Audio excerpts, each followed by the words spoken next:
ഞാൻ ശ്രീരാജാണേ. അതിപ്പോൾ ഞാൻ നിൽക്കുന്ന ഈ കനാലിൻ്റെ സൈഡിൽ ഇന്നലെ SLC പരീക്ഷ കഴിഞ്ഞ് 3 കുട്ടികൾ കുളിക്കാൻ വരികയുണ്ടായി. അതായത് 25/3/2026. അതിൽ ഒരു കുട്ടി ഒഴുക്കിൽപ്പെടുകയും ആ കുട്ടി മരണപ്പെടുകയും ചെയ്തു. അപ്പോൾ എനിക്ക് മാതാപിതാക്കളോട് പറയാനുള്ളത്, നമ്മുടെ കുട്ടികളെ ശ്രദ്ധിക്കുക. വേനലവധിക്കാലമാണ് വരാൻ പോകുന്നത്.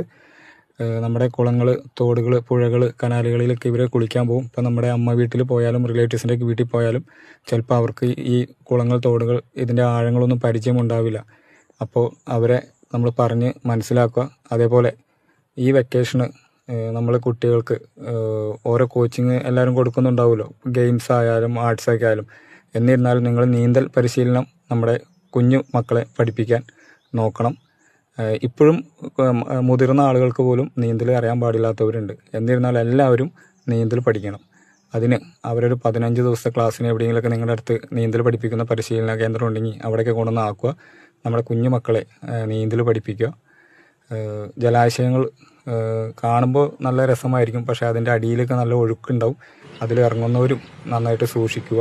ഇനി വേനലവധിക്കാലമാണ് വരാൻ പോകുന്നത്.